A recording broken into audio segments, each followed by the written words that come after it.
Good Saturday morning, everyone. My name is David Sharf here with Clemson John, live here at DraftKings at Casino Queen.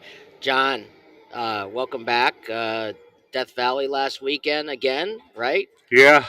We had some Thanksgiving weekend football.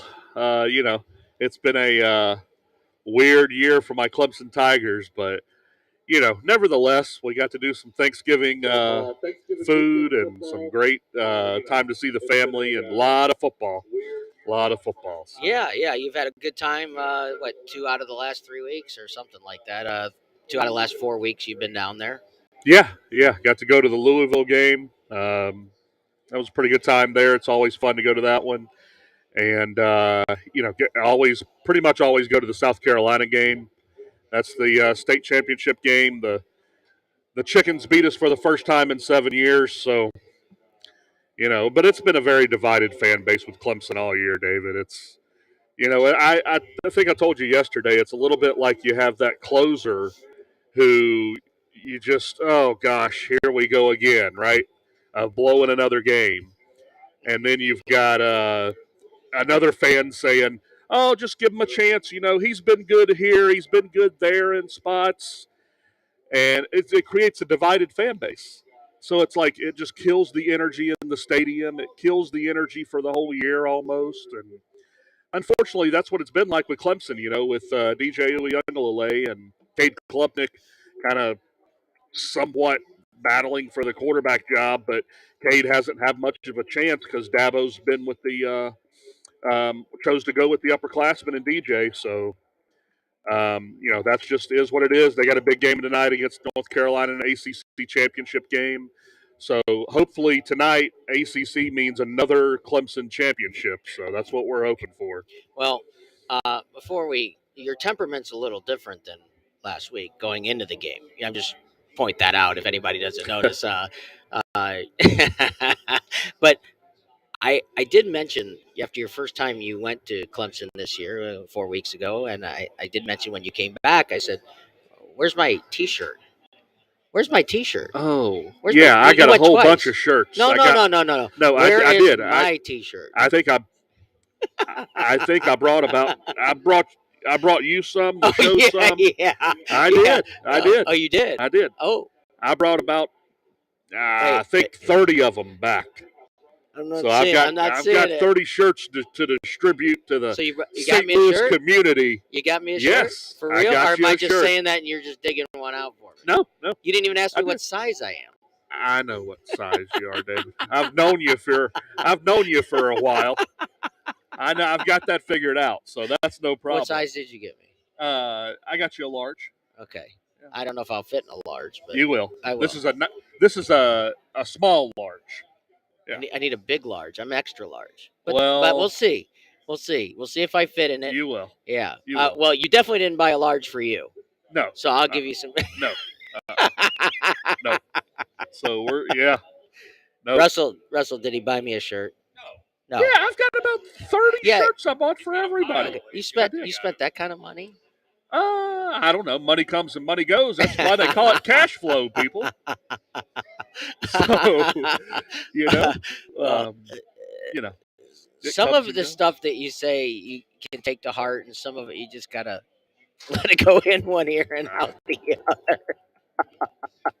I just don't pay attention to the money when I'm in the Clemson community buying my stuff and distributing money to the Clemson community. I love it. All right, real quick before we get into your picks, we got a great show today, as I feel we do every week. But Jeff Copeland is actually going to be down here at DraftKings at Casino Queen, joining us at 9:45. Ryan Kinder is on his way. We'll get his picks in before Jeff gets here, and we're going to talk some poker. We're going to talk some tournament poker, and Jeff's got a lot of stuff to talk about. So I'm excited to have Jeff down here for the first time. He's been a regular on our radio show on 590. So I'm real excited to hear what Jeff has to say.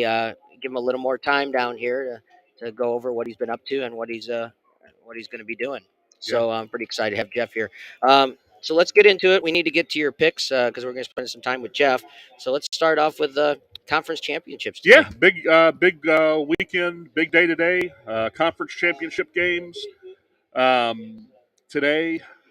which I've always put a lot of value in conference championship games. With this, I don't know where conference championships are going to be. I don't know where the value is going to be in them with the playoffs starting in 2 years. That may diminish the conference championship games, unfortunately. We'll see what happens there with the playoff expansion. But we've got a bunch of conference championships today. Starting off with, looks like the MAC championship, the MACtion. The David, Maction. the MACtion. We're in Maction. Yeah, we got to show the little schools some love with the MACtion. So the MAC championship, Toledo and Ohio. Ohio is going for their first conference championship since the 60s. It's been the 60s since Ohio has won a MAC championship, the Bobcats of Ohio. Frank Solich was there. Their coach, he was the old coach at Nebraska in the late 90s, early 2000s. So he went from Nebraska to Ohio to finish out his coaching career. But Ohio's playing Toledo, and Ohio's sitting here at 9-3. Toledo at 7-5. If you look at Ohio's resume, they've very well could be. Let's see, they lost to Kent State by 7. They get crushed by Penn State and crushed by Iowa State, of course. But outside of that, they got one conference loss all year. That's it. So looks like they are a 3-point dog against Toledo. Toledo can put up some points. They've always been that kind of offense that's going to put up 30, 40 points a game in that conference. But I think Ohio's had a great year. I think they're going to be keeping this game close. I'm going to take the 3 points with Ohio. So let's go with the dog, David. All right, I like the dog. Over under is 54. Just from what you're saying, I kind of like the over, right? Well, that thing has hovered anywhere from 53 to 54 to 54 and a half. So, I'll take the over 54. It looks like that's where it's sitting now. So let's go with the over. I think Toledo, if you look at their offense, Toledo has put up 28, 27, 52, 52, 38. So anytime you see numbers of 28 to 58, you don't think this is going to be any different. So if Toledo can get somewhere around the 24 to 28 point range, I think we'll be in good shape on the over. All right, next up, Kansas State, TCU. Very interesting game, of course. A lot of playoff implications here. Yeah, for sure. With TCU. Last night USC loses. Yeah, that was an interesting game. USC got out to a nice lead early. They looked like they were going to run all over Utah. Yeah, they did. I had USC team total over 34.5, David. They score 14 points in the first quarter right away. Yeah, right away. I'm thinking, they got 2 touchdowns in the first quarter real quick. I just need 3 more for the rest of the game. That's it. Didn't get there. Yeah, they freeze up at 24 points. They froze up at 17, really. They were at 17 forever. You know what I liked heading into the second half? I liked the over second half once we saw the first half, and it crushed the over in the second half. Yeah. It was 31 for the second half, and the over for the game got there for both teams. Yeah. I was looking at USC, and I thought, 34.5, I think I could get there with 35, 5 touchdowns, but at the first quarter, you're thinking you're going to get there. Yeah, they looked like they were going to run away with it, like total domination first quarter, right? Yeah, well, Utah's that kind of. They've always been under Kyle Whittingham. He's a great coach, one of the most underrated coaches in the country. They've always been a chip on the shoulder type team. Like, how dare you disrespect us? Not a hornet's nest you want to kick. They've always been that kind of team. So. Utah comes out and just smacks them in the mouth in the second half. Really takes control of the game. USC couldn't tackle anybody. That was the poorest defensive performance you could see in the second half of that game. Just awful defense by USC. Yeah. So I'm glad they're not in this playoff. They're not one of the top 4 teams. I'd put Tennessee ahead of them. I'd put Clemson right up there with USC after last night's performance. I'd put several teams that's not going to be in the top 4 up there with USC. But, they're not going to be in there. So Ohio State's probably going to take that. or yeah, not probably. They are going to take that spot where USC I was going to ask you, who do you think takes that spot? Yeah, Ohio State's going to take that spot. So if TCU wins today, it's going to be Georgia, Michigan, TCU, and Ohio State. Now, if TCU loses, That's what I was going to ask you. then What are we looking at? Is Alabama back in? well, that's going to be the argument. I don't think so. I don't think because you're going to Who be in would a it be? situation where Alabama's got the 2 losses, of course, but if they put Alabama ahead of TCU with TCU losing today, if that happens, then you're going to penalize TCU for playing today. And I don't think that's right. It leaves kind of a sour taste in the mouth for sure. Although their job, David, the committee's job, and they've said this time and time again, is to pick the 4 best teams. Yeah. No matter if one's got 2 losses or 1 loss.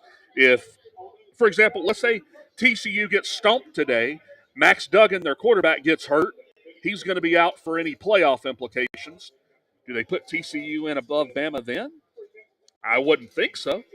Even though the resume's better, they've only got the 1 loss. But now, let's say if he gets injured or something like that to make up a scenario, even though they've got 1 loss, they're not going to have their quarterback, and they just got beat handily in the conference championship. But here we are, a couple weeks ago, Alabama's out for sure. Like, right? Yeah. I mean, there's no like the percentage, maybe 1% chance of being in the playoffs, and here we are. I mean, they got a shot, right? Yeah. I mean, what if Michigan loses today? I mean, they're not That going doesn't to. matter. No? I don't think that matters. No? Yeah. That victory over Ohio State's going to loom large. Yeah. Yeah. That the way they beat Ohio State's going to loom large. So I don't think so. Now here's a scenario that you can think about. Now, is there any way that LSU plays Georgia close? Michigan beats Purdue by 30-35. Does Michigan jump Georgia? You can start to look at that. So Michigan being the 1 seed maybe with a convincing, 30-point win over Purdue. And if LSU plays Georgia and LSU loses on the last drive of the game or something, So maybe there's a way where Michigan can jump Georgia. I think it's all set, though. I don't think Alabama's getting in. Ohio State's going to be in. So even if TCU loses today, I still think they're going to be the 4th seed. All right. Well, the line has moved a point, and it may not seem like a lot, but when the spread is only 2.5 and it goes to 1.5 overnight, the money's going to Kansas State. Yeah, the money's going to K-State. I think everybody's got that 28-10 lead in their head still, where Kansas State played TCU earlier in the year. K-State had a big 28-10 lead, and then they just fell apart. But anytime you have a 28-10 lead on somebody like that, and Kansas State finished the year the way they finished the year, convincingly, you're going to have some money coming in on them for sure. And the way TCU has had so many close calls this year, close call after close call, they had to run the field goal unit on the field against Baylor as time was expiring to kick a game-winning field goal to beat them. They obviously come back against K-State. They've had several close calls this year. So, all right, so we're going with K-State plus 1.5. Yeah, K-State plus 1.5. And total sitting at 61. I'm going to leave that one alone, David. All right, Coastal Carolina and Troy. Yeah, this is an interesting Sun Belt championship game. James Madison should be in this game, but James Madison moved up from the FCS to the FBS, so they're in a higher division. So the rule is if you move up from the lower division up to the FBS, you got to sit out 2 years. No postseason play for 2 years. But James Madison's got the best record in the conference. They should be in this game, but they can't because of that rule. So by default, the team that they beat 47-7 last week, Coastal Carolina, is going to be in this conference championship game. So Troy's a 7-point favorite here. Troy against Coastal Carolina in the Sun Belt. I call it the Fun Belt, David. The Fun Belt Championship. But if you can bet it, it's fun. Oh, yeah. Absolutely. I've liked following Coastal Carolina the last couple of years. They've got a good quarterback in Grayson McCall who's going to be in the NFL.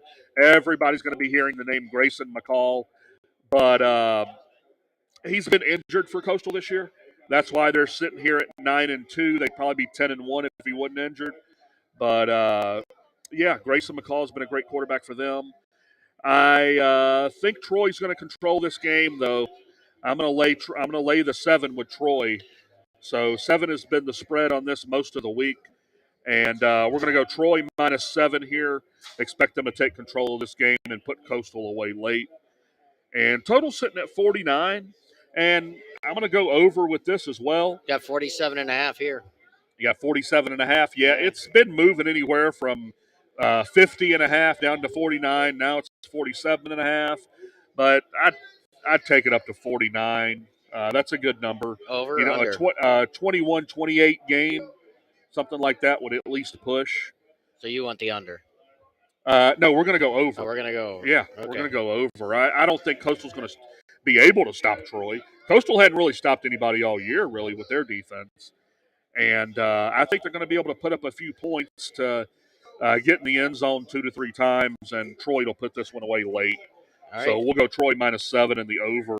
LSU, Georgia. Yeah, the SEC championship. The dogs have been barking all year. The Bulldogs have been barking in Georgia all year. Uga's been out. They've had him out of the doghouse and showing them off all year. So they're sitting with LSU in the championship game. It's moved anywhere from 16 to 17.5. So what do you show it on here? 17.5. That's what I thought. Yeah. So I'm not going to give up 17.5 points with a team that played a 1-possession game in the first half against Georgia Tech last week.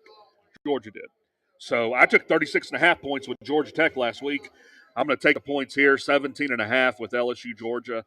If you let's talk about Georgia's resume as a number 1 team in the country. If there is a clear-cut number 1 team in this mess of a top 5, 6, that we are presented with so far. But Georgia's resume, they obviously opened with Oregon. They beat Oregon 49-3. Oregon's a team that had a new coach, new quarterback, new system. I think Georgia took advantage of that. I don't think Georgia's going to beat Oregon 49-3 if they play today. I don't think that's going to happen. You look at the Missouri game, that's the one that everybody looks at and says, gosh, Mizzou let them off the hook.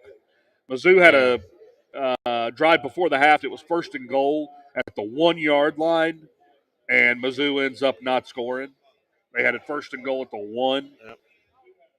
That was a killer there. Well, the real killer Mizzou let them off late. Was the holding call late in the game in the 4th quarter. Yeah, the holding call. They complete that nice completion to get a first down, and then the holding call, bring it back.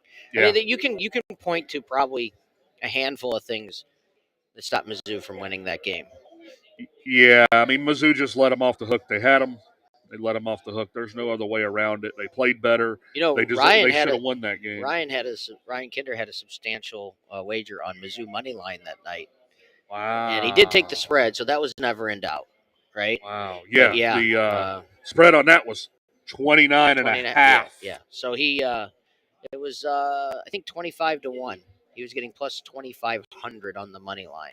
Oh wow. Yeah, it was pretty gross. Wow. Yeah, I know because I was with him, and we were sweating the game together. It was pretty gross. Wow. Yeah, pretty gross beat. I mean, you had it.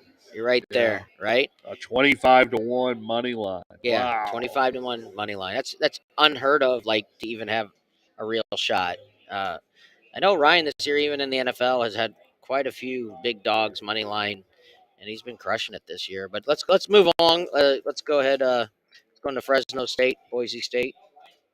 Yeah, Fresno and Boise sitting here at the Mountain West Championship. Boise always playing on the blue field in Idaho, so the Fighting Broncos of Boise State taking on Fresno State. This is a tough game that really both teams have been kind of up and down all year. Boise State sitting at 9-3, Fresno State 8-4. Boise's -3 here. I'm going to look at the total here. I'm not going to touch the spread on this game. It's sitting at 54.5, and I'm going to take the over here. Fresno State and Boise State. I think that Fresno State's not going to be able to stop Boise State. Let's just start there. That's not going to happen. So sitting at 54.5, I think Boise State's going to be somewhere around 38, 35 points. So we need Fresno State to be able to get 3 or 4 touchdowns, and I think they will. So I'm more comfortable with the over here. I think Fresno State's going to be in the high 20s, low 30s, as well as Boise State should be too. Either team could win this game, though. So we're going to look at the over 54.5 on this one. The green wave of Tulane. Yeah, the green wave of Tulane playing for a conference championship game in the American Athletic Conference today. UCF and Tulane. Tulane's coach was about to leave to go to Georgia Tech, Willie Fritz. And Willie Fritz decided to stay at Tulane for now. So Georgia Tech decided to promote from within and hire Brent Key as their coach. So Tulane's sitting here at 3.5-point favorites. And I'm going to buy the hook and go Tulane -3 here. They did lose a game to UCF 38-31 in a pretty entertaining game with UCF earlier this year. So I think Tulane's going to get revenge and take home a conference championship game today for sure. All right, moving on. Let's go to Clemson, North Carolina. What's up, Ryan? What's up? What's up? Good morning. Sorry Good to wake morning. you up Yeah, this morning. sorry. I was going to send a search party out for you. I feel bad. I feel bad. I woke you up out of a deep sleep. I hope you were handicapping in your dreams. Oh, I thought I missed it. I woke up and the sun was shining. I was like, oh, shit. Oh. Okay, man, I'm all kinds of... Well, that's what he said then. All right. On that note, we do have my Clemson Tigers playing the Hills. Yeah. So North Carolina Clemson ACC championship game. Hopefully we can make the ACC another Clemson championship. That's what we're hoping for. So I think North Carolina's offensive line has been atrocious. It seems like every time they lose, you always have something else to A play for.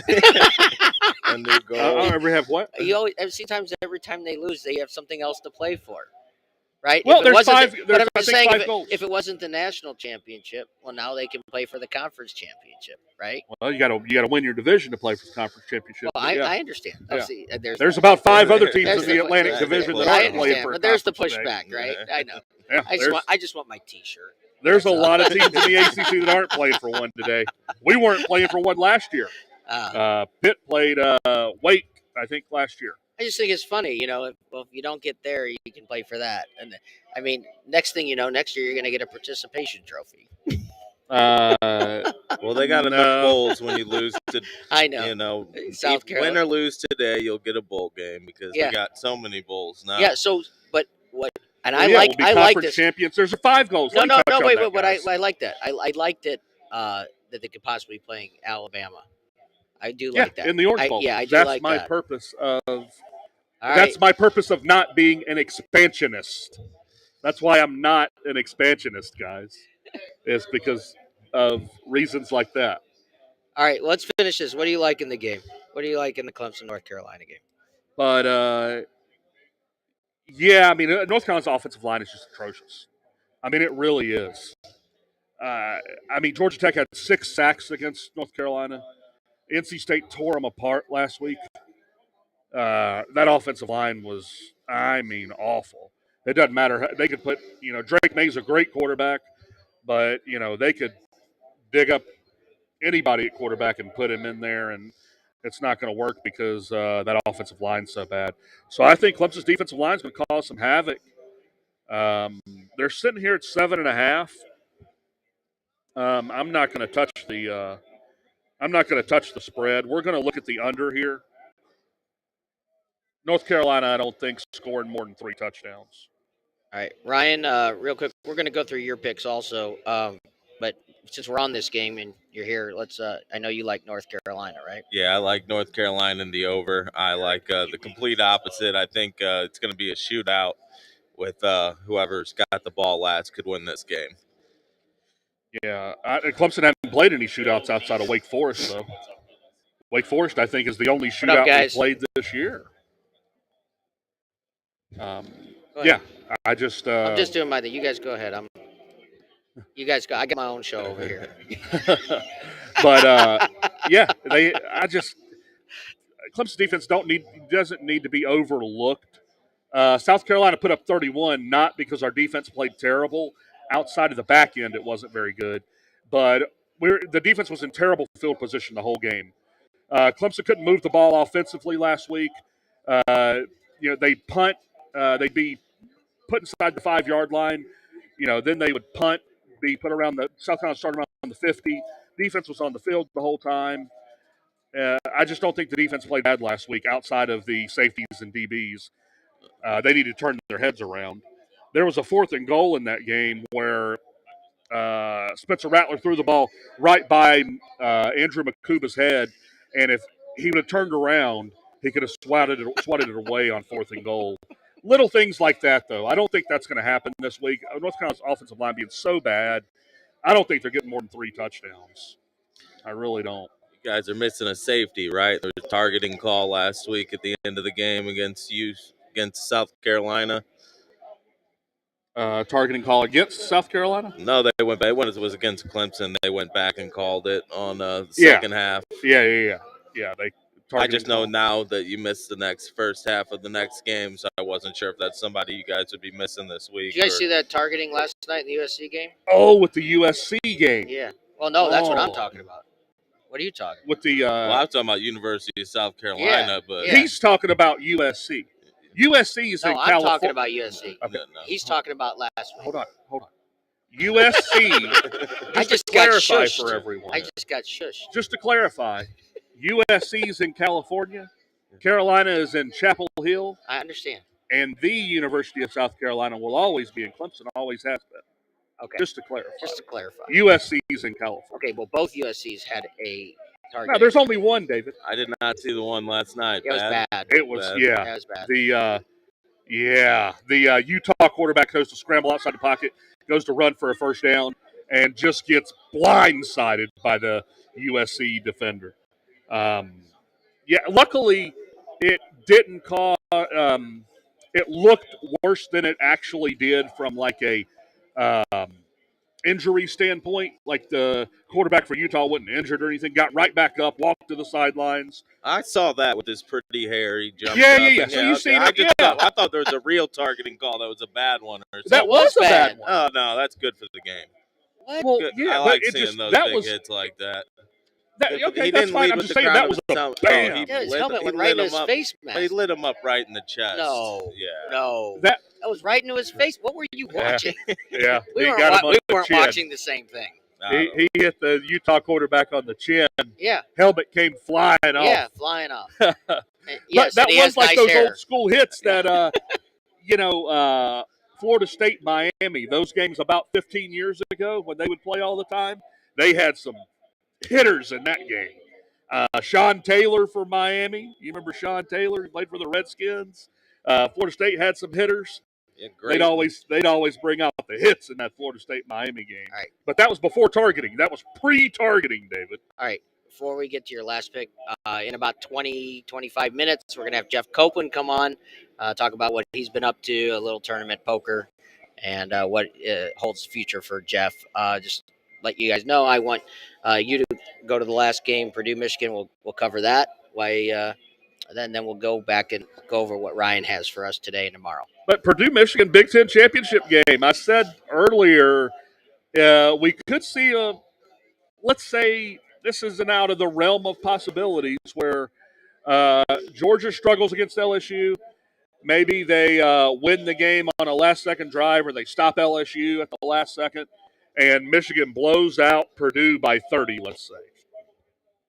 If that happens, that could be a way where Michigan jumps Georgia. Because if you look at that Ohio State victory is going to loom large because now they've got a victory over a team that's going to make the playoff. and they've got a conference championship.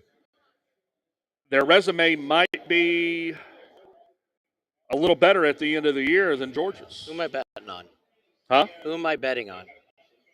Who are you betting on? Yeah, Purdue Well, plus I mean, 16 as and a far half. as this game, I'm not gonna touch the spread, David. Okay, I am gonna go over though. over 52. Yeah, Purdue hadn't been able to stop anybody. Who else is on that side of the division? I can't believe Purdue's in the championship game. Illinois lost to Purdue, so Yeah, that cost them the tiebreaker. yeah. Illinois So lost their first game. They should have won that game. yeah, they lost to Yeah. who did they I lose can't to? remember, but I know they should have won that game. I remember. Yeah, That it was. wasn't Nebraska, was it? No. I can't remember. Yeah, they had a bad loss in the yeah. But Illinois, it's a shame. Illinois should have beat Purdue, man. They've been playing for a Big Ten championship game today. You know, Illinois had a great year, though. I mean, a great year for Illinois. I think that going into next year, Brett Bielema has got them rolling. A lot of guys are coming back. They got that belief within the program now, and that says a lot. That they believe that they can get there. They should have beat Michigan. Everybody thinks that they got hosed on a few calls at the end. Should have beat Michigan. But yeah, Illinois is believing, but they got that loss to Purdue that cost them the tiebreaker. They got the same record as Purdue in conference, and Purdue beat them head to head. Okay. So Purdue 16.5-point favorites. Is that what it is No, this morning? 16 and a half point half? dogs. I mean, dogs. Yeah, I meant to say dogs. Purdue 16.5-point dogs. I'm not going to touch that. I'm going to go over. I think that Purdue can't stop anybody, really. And Purdue can put up some points, though. I'm going to go over 52. Wouldn't be surprised if this game is somewhere around 35-17, 35-21, something like that. So, yeah, we're going to look at over 52, Dave. What do you like, Ryan? This is one I kind of don't feel too strongly about either way. If I took Purdue, I would take Purdue in the points in the under, or I'd take Michigan minus the points in the over, because if they're going to win by 16, there's going to be more than 52 points scored. Okay. All right. Let's go back earlier. We already covered most of these games, but I know you got a couple other picks, so let's get in there. I'll take K-State over TCU's the one that I think that's going to be a slam dunk today. K-State's going to keep the ball out of TCU's hands by running up, eating up the clock. I think that's going to be an under 61. Plus, I like TCU minus the 1.5 points this morning. You both like it. Yeah. So this might be. I like it too. I like K-State also. So this is going to be. I don't really give my opinion. And I meant very plus often. 1.5. Yeah. They're dogs. Yeah, the line moved. It was 2.5 yesterday. Yeah. Yeah, the money's going with Kansas State. Yeah, I was telling David earlier if there could be maybe this situation could get Alabama in. TCU loses by 3 touchdowns. Max Duggan gets hurt. Somehow that happens.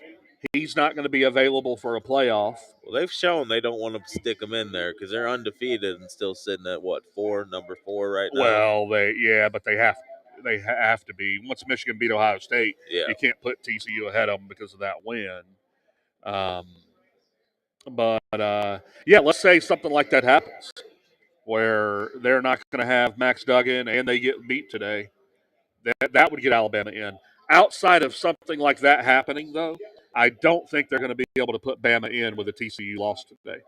It's going to have to be a bad loss, and they're going to have something substantial happen, like losing Max Duggan. Is Alabama the only other way we get 2 SEC teams in the playoffs? Because I know they definitely like that, but I don't see. Yeah, I think it's only going to be one team this year with Georgia. Yeah, and I think everybody thinks Georgia's just head and shoulders the best team in the country. I'd have to disagree. I think that Georgia has been the benefactor of a lot of things gone their way this year. I think they're still missing the wide receivers they had last year, still missing the running backs they had last year. The back end of that defense isn't as strong as people think it is. They played the only offense they've played that can challenge them throwing the ball was Tennessee. And everybody looks at that and say, well, Tennessee only got 1 touchdown against them. It was raining 90% of the game. They couldn't throw the ball. That's what I'm talking about. So Tennessee, they play Tennessee when Tennessee can't throw the ball. That's a recipe for disaster because that's all Tennessee likes to do is throw the ball and go 100 miles an hour in Josh Heupel's offense. But Mizzou should have had him. Mizzou let him off the hook, obviously. They had a couple of passes in the first half against Florida um, that kind of bounced their way. One bounced off a Florida defender, bounced off a Georgia tight end, bounces up in the air. The tight end Bowers catches it and runs about 40 yards in for a touchdown. So stuff like that has really gone Georgia's way. That game against Georgia Tech last week was a one-possession game at halftime. Now, Georgia did what they should do in the second half, took control of the game, but they were 36-point favorites last week. I love Georgia Tech plus 36.5. That's way too many points to lay with Georgia playing just about anybody. But, yeah, I don't think Georgia's head and shoulders the best team in the country. All right, Ryan, what else you got today? I'm going to take Tulane over UCF. The Green Wave. The I just Green love Wave. saying They're it. kind of like Boise State Junior now. I like that green field. You know, they look pretty sharp out there, and that's important. Style points matter. They I don't can like the blue look field good, for play Boise good. State. I like the green field, though. Have you Yeah. seen that Yeah, for the yeah. Green Wave? You Yeah. know, they kind of got the Boise State look going on. They all got, you know, the neon green look. Yeah, yeah. I don't like the blue field. It throws You me don't off. like the blue I don't field? like the blue field. I like mean, the green field, though. Yeah, I'm just saying aesthetically watching it. I don't. I like them both. I both Yeah? think it's a cool What place other to play. school has a Yeah. green field? It's teal. Teal? Is that I sorry? was about to say every Sorry, other Green team. Wave. Yep. Sorry, I didn't know. Teal. Anybody know? The teal field? You got me. Coastal. Coastal Oh, Carolina. The yeah. Chanticleers of Coastal Carolina. Chanticleer is a mythical rooster, by the way. That's their school A name. mythical rooster. Yeah, the Chanticleers of Coastal Carolina. What's the Green Wave? It's like a superhero, right? It may be. You got me stumped there, David. I'm kidding. It's a I Green don't Lantern. know. I think. Is it? What is a literally- Green Wave? I don't know what the history behind that name is. Well, we'll find out. Yeah, we I can just like find saying out. the Green Wave. I enjoy it. Yeah. Yeah. The Green Makes me Wave happy. of Tulane. The Green Their last Wave of conference Tulane. championship was 1998. They had a quarterback that went to the NFL. That played for a bunch of NFC The quarterback championship that games. went to the NFL that used to play for Clemson. No, well, there's a Clemson tie-in. There is a tie-in. We'll get to the Clemson tie-in That's my here in a point. second. There it is. But I'm going to tell you the quarterback, David. See if you guys remember him. Tampa Bay Buccaneers quarterback under Tony Dungy. Sean King. Sean King. Yeah. Okay, David Yeah. remembers. Yeah, Of course. Sean King was the Yeah. quarterback. They went to 2 NFC championship games, one against the Rams the Yeah. year the Rams won the Super Yeah. Bowl. Yeah. Yeah, the year. So the year that the game Rams, was like a 17-6 final or something. Right? What was it? 13. It was low scoring. Yeah. It was really low It was scoring. a one-possession game, Yeah. and Ricky Prohl catches Prohl. a Miracle acrobatic catch. Yeah. circus catch on his shoulder, Yeah. and the Buccaneers go home. Yeah. What's their color on You the make TV? it sound like that's a terrible thing. It's a great thing. The greatest show on turf was held to 1 touchdown. They were. That defense was incredible. That at defense Tampa. was, yeah. I mean, the Rams were putting up 30 and 40 points a game. Tennessee's defense that year was really good. Yeah. Yeah. But, yeah, that Tampa Bay defense was incredible. Sean King was the quarterback that game. Yeah. And then I think a couple years later, he was the quarterback in Philly in like 0-degree weather one time. And Tampa couldn't make the transition from Tampa Bay, Florida weather to Philadelphia weather. And the Eagles went on to the no, it was a division game. The Eagles went on to lose the conference championship game. Ryan, you should know by now everything. But- Like, we all have Makes its way relatives back. back to Clemson. I didn't Somehow. get the tie-in back to Clemson yet, David. Oh, In 1998, sorry. the coach of Tulane, the last time they won a conference championship, was none other than Tommy Bowden. Tommy Bowden. Yep. So he wins that conference championship game, and then that offseason takes the job as the head coach at Clemson. Oh. Yep. And the best thing Tommy Bowden ever I- did for Clemson. I am sorry I can't get as excited as you. Yeah, that's all right. The best thing Tommy Bowden ever did for Clemson was hire Dabo Sweeney as a wide receiver coach in 2003. That was the best thing Tommy Bowden ever brought Look us. how he lights up. I do enjoy that.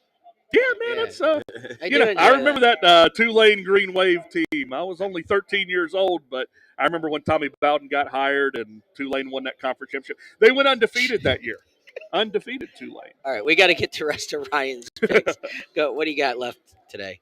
Oh, Anything else left on college, or are we going to go to NFL? going to NFL. All right, let's go to NFL. Go to NFL. Let's Talk go to about some something else. Yeah, let's go to NFL. Here we go. We All right. got. No, you got at least 4 picks Oh, for yeah. tomorrow. This is for tomorrow. All right, let's go. I'm gonna take the Ravens minus 9.5. The Denver Broncos. They might be the Horrible. worst team in football. Horrible. I think maybe probably Russell worst Wilson team is in football. horrible. He was a system quarterback. Look at it. Look at Geno up there thriving. Yeah. Grass We isn't talked always about greener that on the yesterday. other side. Yeah. I bet you he's regretting, wants to come back. Geno's up there getting all the spotlight. Them in San Francisco are gonna be close run down the division, though. I think the 49ers run them down. Yeah, I agree with that. But 49ers are, man, they're good. Their defense is awesome. Yeah, when they're healthy, I think they might be one of the best teams in the NFL. Problem is they got a game manager quarterback, so that's always when Yeah, if you get down, get down early. You'd like Jimmy Garoppolo, or I do. Well, no, but I mean, I But think I like him. well, I think he's I think serviceable. he gets undeserved criticism that because you got the young kid there that they wanted to see, but he does, at least he protects the ball, and that's important. Yeah, I think he does just fine. All right, what else we got? I'm gonna take the Lions, the -1 over the Jaguars. Lions offense is I mean, I hate to say it, but it might be elite. The Lions offense is good. Yeah, their defense very bad, but that's one that I'm probably going to take the over in Lions parlay. And they're at home. They are. And they're in the Here's dome. the thing: whoever thought we'd talk about Jared Goff being a part of an elite well, offense? I'm Seriously, thinking I am not a Jared my predicament Goff fan. is I've got Jared Goff and Joe Burrow on my fantasy team. I'm just wondering if I can start Goff this week. Did you back into Jared Goff, or did you pick him on purpose? Oh, I don't know if I picked any of my team right now. I think there might be all new. That's why I've always thought the draft is overrated in fantasy football because, it's all going to change. It's the 10 waiver wire pickups that, that's what make the waiver wire pickups. Yeah, the waiver wire pickups. That sneaky the matchups week to week. Yeah, that's what you're gonna put a downer on everybody's. They look forward to that draft party every year. I mean, this is what people look forward to. I get it. Okay, they can enjoy it. I just think it's overrated. Okay. Debbie Downer. I think it's overrated. How you feel about apple pie? Apple pie? Not much of an apple pie guy, Ryan. I'll eat it. Don't get me wrong. He'll eat it if it has cheese on it. Yeah. You put cheese on everything. Not all right, let's get his picks in. We got Jeff Copeland joining us here in about 5 minutes.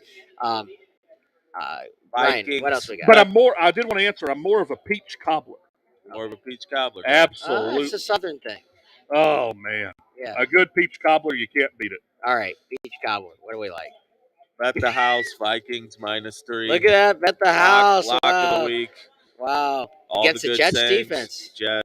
Right? Pretenders. I'm starting to think the Jets, they're pretenders. Maybe not with Mike White. Mike White is that guy. Hey, I picked up Mike White on the waiver wire this week. Yeah. There you go. How he slides under the radar, I don't know. I don't even know where the Western Kentucky Hilltopper. There you go, Western Kentucky. I was about to say I didn't even know where went he through the portal from Clemson. Is there a Mike White Clemson tie? No, there isn't. He'll find one. Give him 5 minutes. Keep going. Give him 5 Maybe minutes. Dabo tried to recruit him. We need Jeff to show up before he finds a Clemson tie. Go ahead. And last pick, we're going to go with anybody that plays the Rams, probably has a good chance. It looks like next Thursday, hammer the Raiders versus the Rams. Next Thursday? Yeah. We're all the way going to next Thursday. They're calling that this the same week on this. All right, but we got the Seahawks -7 on the road versus the Rams. I guess, this week.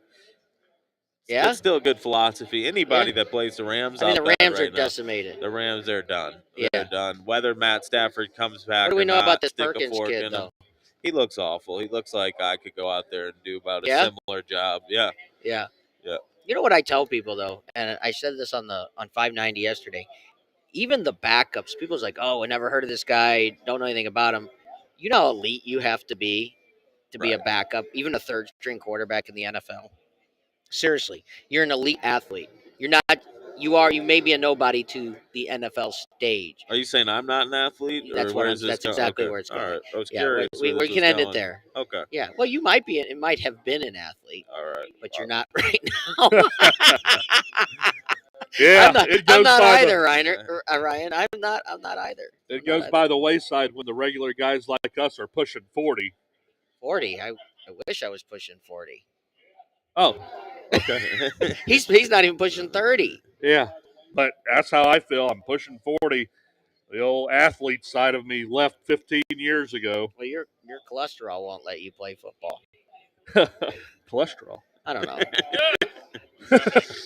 No, I think I'm okay there. Are you? Yeah. No, we're good. What are we doing here? Is that it? Now are we going to Seattle? Are we taking Seattle today? Oh, we're taking Seattle Are today. you taking Seattle today? I might take Seattle. Probably maybe move that to 13.5. Good They're Lord. gonna beat the Rams by, let's go with 14 points. Even with the Rams defense. Exactly. Rams defense. Aaron Donald, don't think he's playing today. Oh, really? Oh. Okay. Did I just make that up? Yeah. Oh, okay. Yeah, I don't know. He was questionable Oh, is early he in the week. questionable? He Okay. was questionable. So we don't know. We can look that up. It was looking doubtful earlier. All right, I'm going to look that I up. look up a couple minutes late if you were unaware, so don't have all the updates for you. Yeah, well, we got till tomorrow. But yeah, make sure you look that up. But yeah, I'm how gonna about try to find it. the total in the Broncos-Ravens game? 39.5. I think this could be like a Carolina-Denver game or Carolina-Baltimore game. So you're going If you under. remember, it was 13-3. Yeah. Baltimore-Carolina was 13-3. I think Baltimore-Denver is going to be well under 40 points. Well, Denver, I don't think is going to score. So unless the Ravens put up 40, probably safe on the under. Denver's going to grind the clock, though. Yeah. That's Jeff. Denver's going to limit possessions to try to stay in this game. Denver's Can you obviously, everybody knows the Denver Broncos' offensive woes this year, but they've lost 3 in a row. In the last 3 losses, Ryan, they've scored 10, 10, and 16. It's been atrocious. Every game has went under. 3 straight unders. The last win was Jacksonville. They beat the Jaguars 21-17. That game went under as well. And it's the lowest over-under of the week, so they're begging you to take that over, but still, don't get baited into it. Yeah, look at this. It's 3, 6, 7 unders in a row for the Denver Broncos. The last time they had an over was in Vegas. They played the Raiders 32-23. Raiders beat them 32-23. They scored 55 points that game. But 7 straight unders for the Denver Broncos. The Browns-Texans, what do you think about that game right there? The Texans. I don't know. Houston's been they're obviously in the bottom part of the NFL, but as far as bottom part of the NFL teams are concerned, sometimes they can be a little stubborn at home. And they can try to pull that upset or play a game real close. And I think if anybody is susceptible to playing a game close, it's the Cleveland Browns, really. All the money's coming in on the Browns, and the line's not moving. So I think Deshaun's going to be back. They know something. He's going to be back in Houston. That the Texans are gonna cover somehow. I know this is his first game he's eligible, so he's all good to go as far as you've heard it. Yeah, he's going to be. So yeah, he's going to be back in Houston, and there's no love lost between Deshaun Watson and the Houston Texans. No. I can promise you that. Yeah, training staff still recovering. Hopefully, from goodbye Deshaun Watson. Yeah, but he's got no love lost with the Houston Texans, so he's going to be motivated to embarrass the Houston Texans. But I don't know if I can trust this Browns team on the road in Houston versus a team that can be a little stubborn and cover 7 points against Cleveland. But the total's sitting at 46.5. The reason it's at 46.5 is because the Browns can't cover anybody.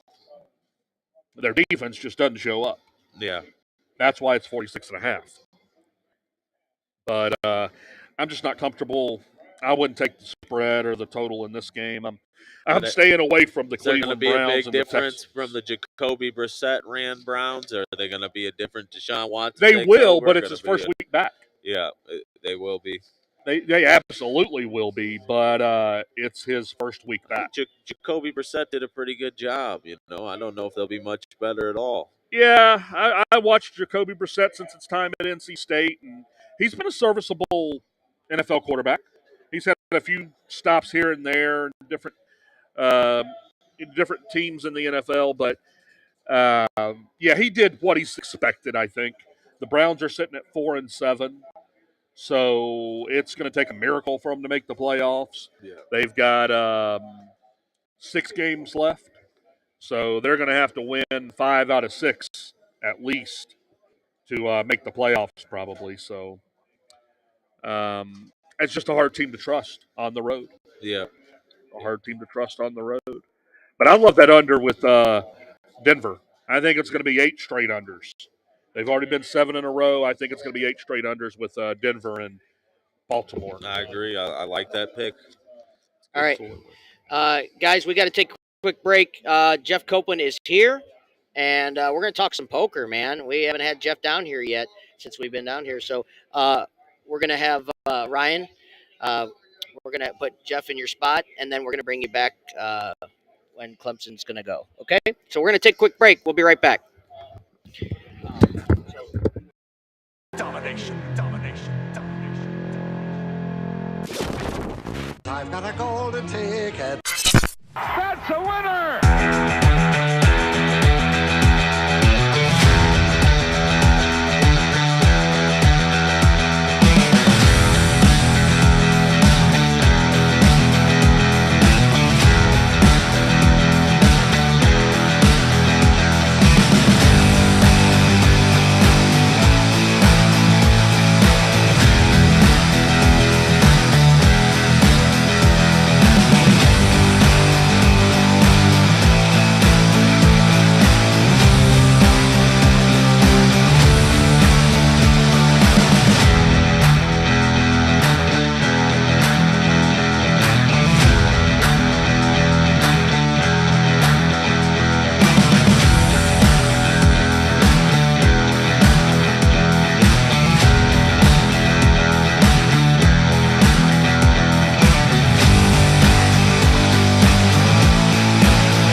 All right, welcome back, everyone. We're here live at DraftKings at Casino Queen.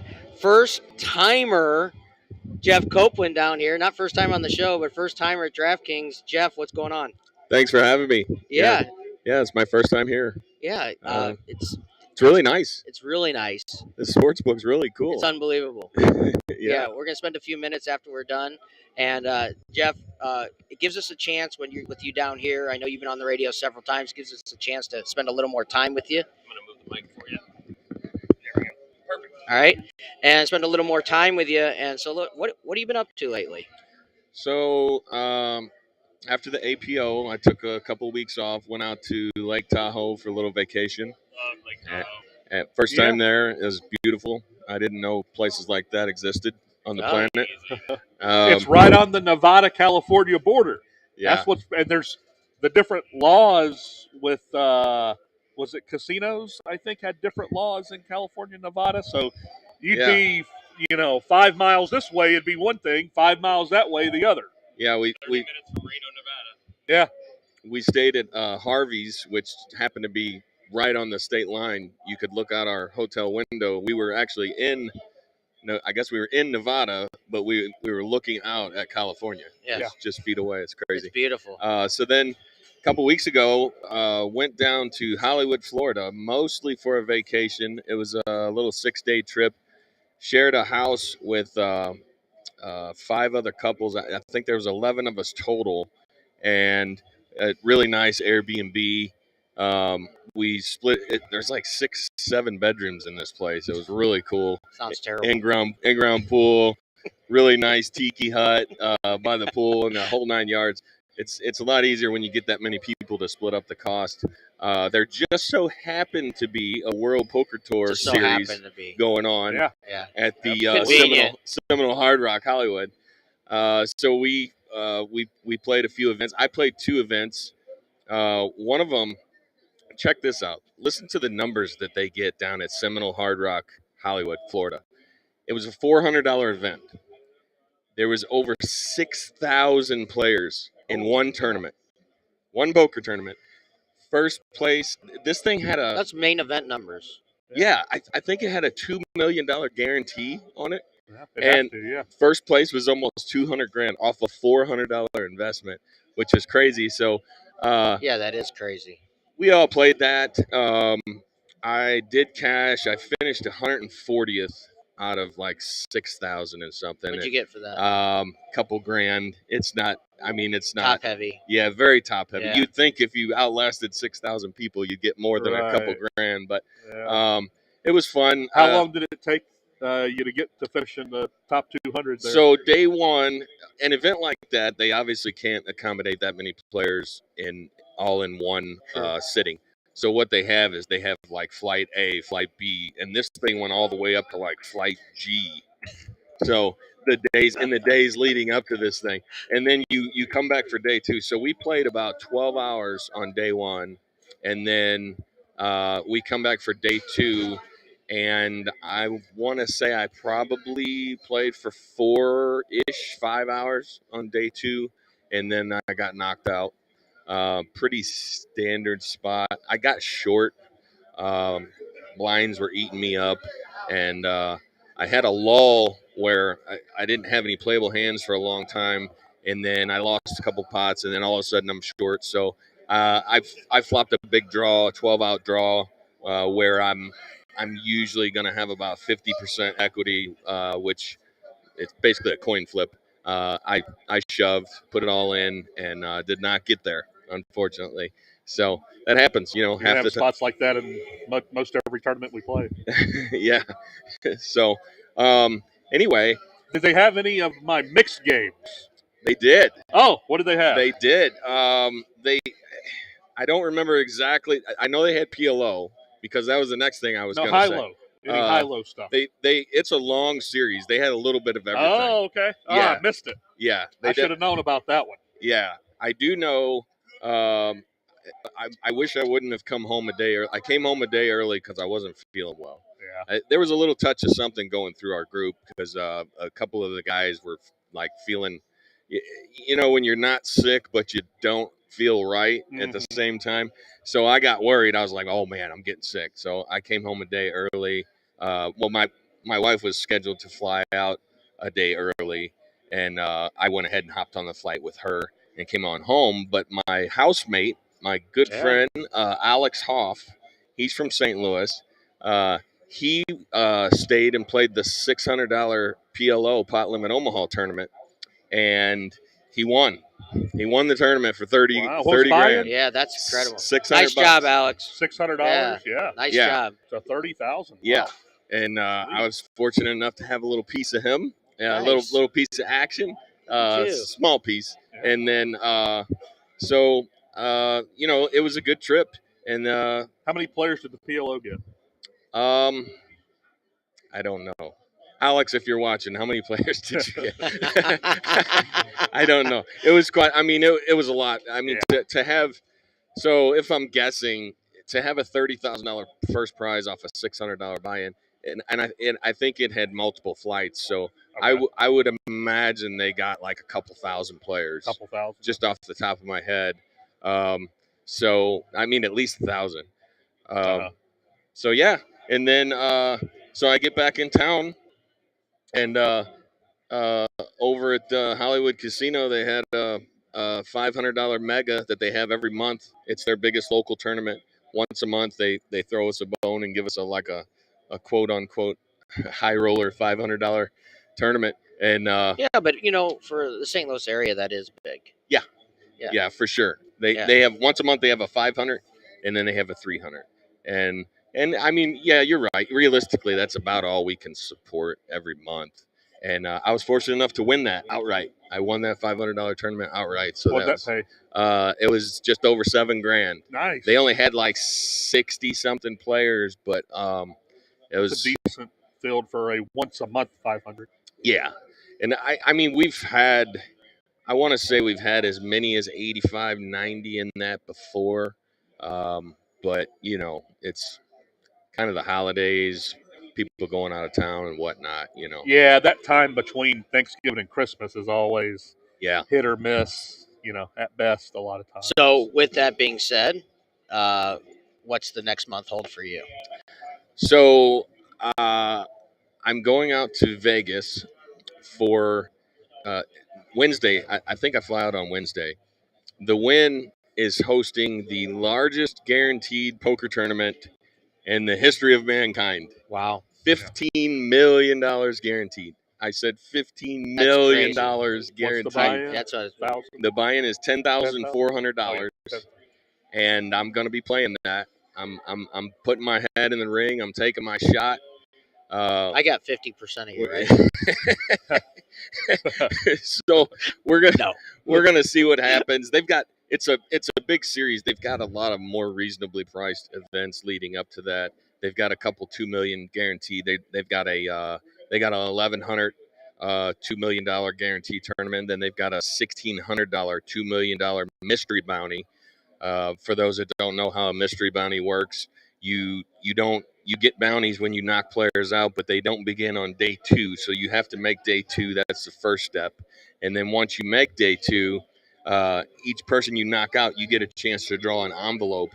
And that envelope, it becomes like a poker tournament combined with a lottery, because that envelope could be worth like a couple $100,000. Okay, so as somebody who plays for a living, and just my thought process is a gambler, and I love value. I'm going to go against some popular opinion because these mystery bounties seem to be very, very successful, right? Yeah. From a pro's point of view, what's the value in a mystery bounty? Because it's a random draw, right? Right. So it's not on a skill level. There's no skill in putting your hand in a bucket or whatever, however it's worked. Right. Okay, so I get the attraction. I think it's a great idea, whoever came up with it. It's obviously a very successful tournament. But as somebody who looks for value as an investment, as somebody who plays for a living, I'm not seeing it. So maybe you can share with me what your thoughts are. I mean, I do like the day 2. Yeah. I love the day 2 bounties. Yeah. I think because now I never was a big fan of bounty tournaments for day 1. So I do like that. But I almost would like to see, this is just me personally, I almost like to see bounties just on day 2 and them being equal. But I mean, this is a huge amount of money. Yes, it's a random draw for somebody who looks for value. So tell me your thoughts. So, I mean, you make good points. You make valid points. A good portion of each buy-in goes to that separate bounty pool. It's a great concept because it attracts recreational players, because recreational players want to gamble. And if we can attract new players to the game, then we're winning. Like, that's a win. I'd say the value, first and foremost, the value for me personally is the fun factor. Right. It's just fun. Yeah. So during the World Series of Poker this past summer, I played a lot of events, including the 10K main event. And by far the most fun I had in a tournament was when I made day 2 of the $1,000 buy-in mystery bounty, where one of those envelopes was worth $1 million.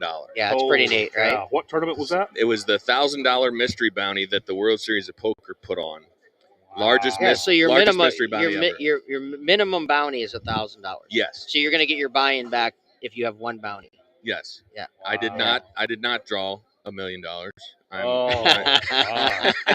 So on day 2, when they're drawing by that much, that $1 million, how many players are there? Well, you're already in the money, right? Yeah. Right, but how many chances? One out of how many players for the million? So Yeah. Well, what was the player pool? I want to say that thing drew like over 8,000 Okay. players. So with that, are they paying 15% or 10%? I 12%? think it's 12%. 12%. I think we were less than 1,000 going into day 2. Less than 1,000. And they have more. They have more envelopes. The million is just the big one. They had 2 500Ks. Oh wow! They had 4 250Ks. Life-changing money for sticking your hand in a bucket. Yeah, It's pretty cool though. and Wow. Yeah. that was the most fun.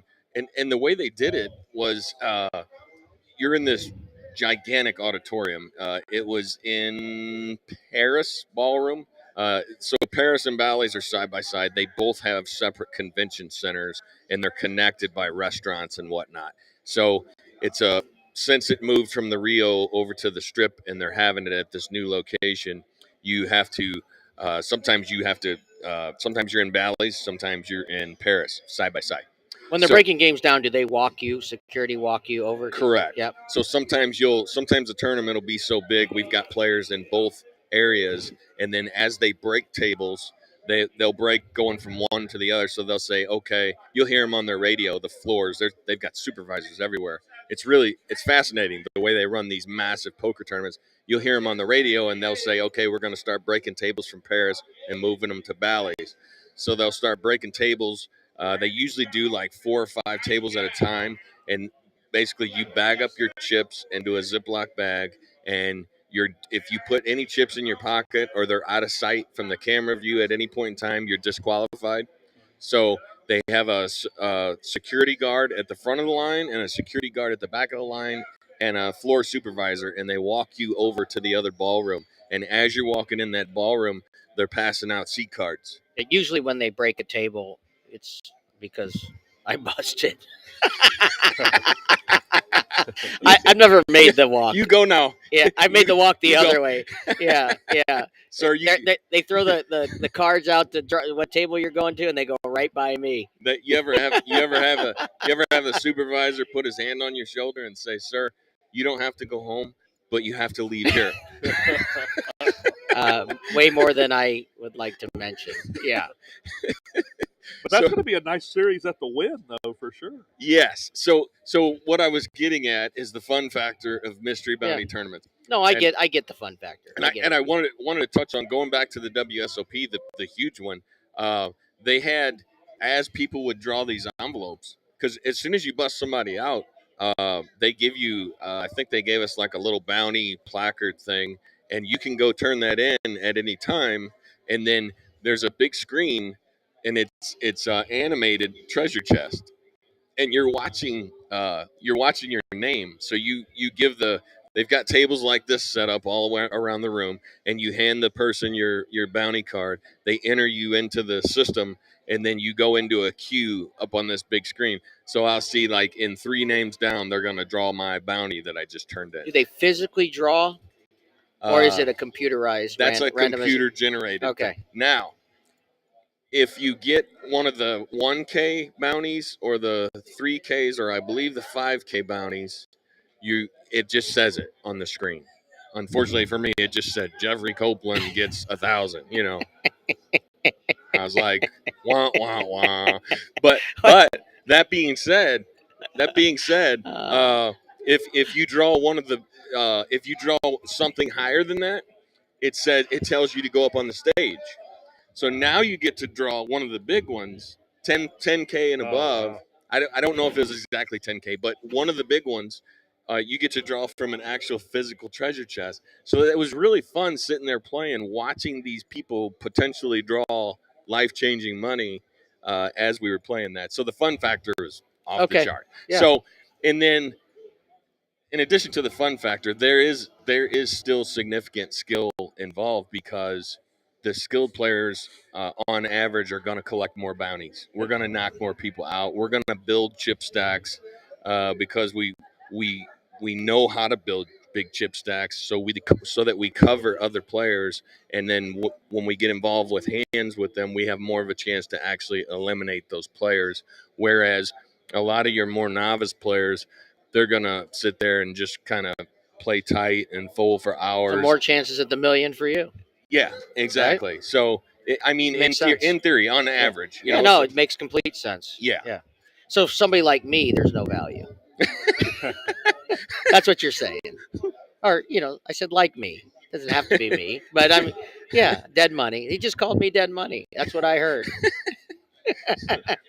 But no, it sounds like a blast. But that makes total sense. Like, you know, that's coming from somebody who's not a pro. I don't see the value, right? Right. And that's probably in the back of my mind. Never thought of going that far.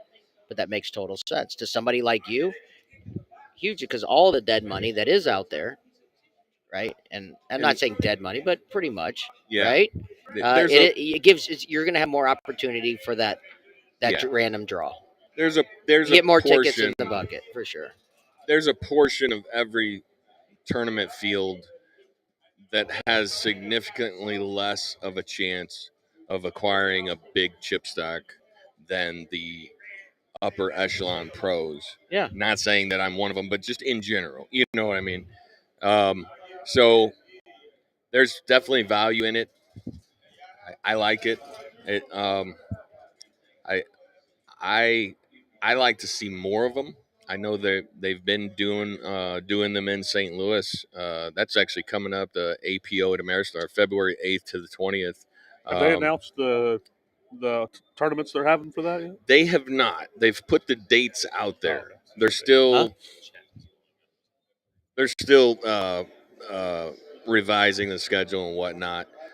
It's hard to put these things together. You know, it's one thing about poker players as a whole is we're pretty hard to please. It's hard to please everybody. Every time they put a schedule out there, you got fields of hundreds of people. Like, why is that final table on a Monday? Oh yeah, because we didn't schedule around your days off. Yeah, exactly.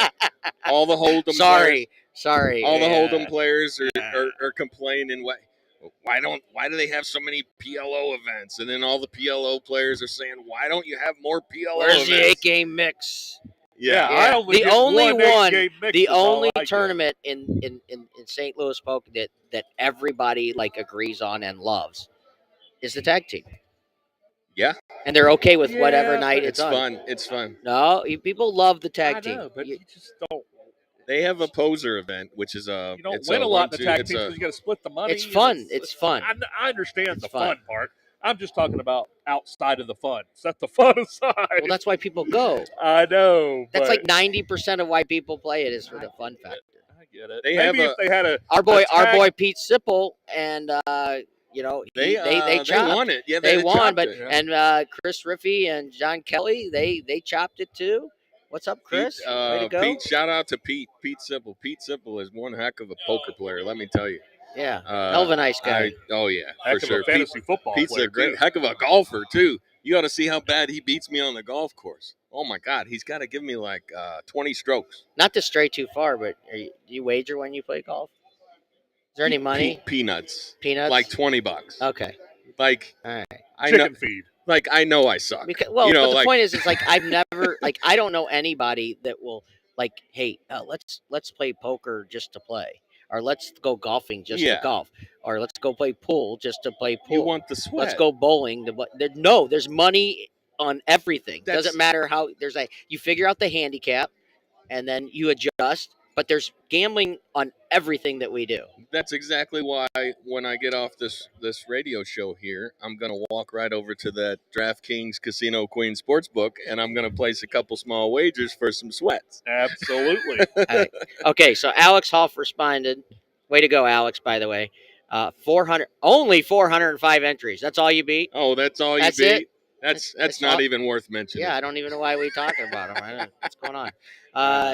Let's see. I'll tell you what. Let me real quick. Alex Hoff. That's right, Justin. I'm going to throw this out there. Alex Hoff is one of the best PLO players in this city. Yeah, I said it. Absolutely, Melissa. Melissa said the same thing you did. Yeah.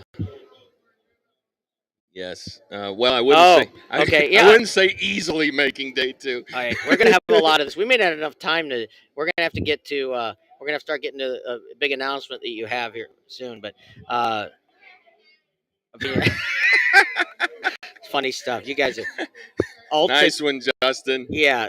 I did. We're not going to spend a lot of time on sunglasses. I wore but, sunglasses when I won the APO main. That was a special situation. Yeah, see, did I tell you that story? Wait, give me 1 second. So, All right. So Melissa said David making the walk of shame. So that's a lot for me, right? I make the walk of shame. We were talking about when I bust out. This is why I host a show. Yes. And I am not the pro on the show. You know what's really fun? Let me tell you what's really fun. What's really fun is when you just get knocked out of a tournament, and then you're trying to replay everything you did wrong to butcher that last hand that knocked you out, and you're in the rebuy line, and then you run into like 9 people, and they say, "Hey, how's it going?" Well, I just busted. Yeah. Oh man, what happened? And then they make you tell them the story. Like some people force the story.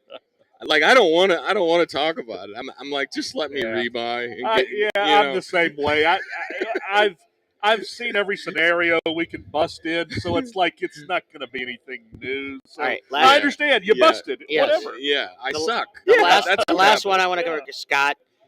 This is a famous line from one of my favorite movies, but there is no racing without betting. So that means you're not doing anything without betting on it, right? That's it. Period.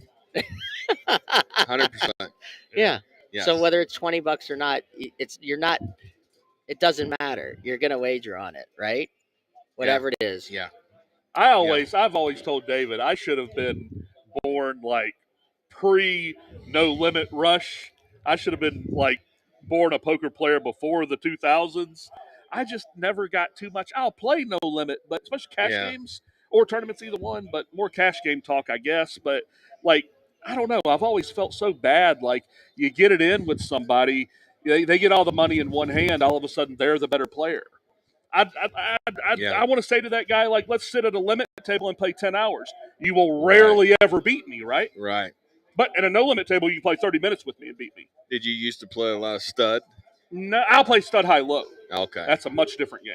Yeah. So I'll play like high low variants. I love high low variants. I like that better because I think people tend to overvalue their hands in high low variants. So, for example, I agree with that. Yeah, let's use this as an example. Omaha high low, an ace deuce 7 flop. You've got somebody that has a set of aces, and you got somebody that has 3, 4, 5 in their hand. I'd much rather get it all in with 3, 4, 5 because I can't. You got lose. A chance at both.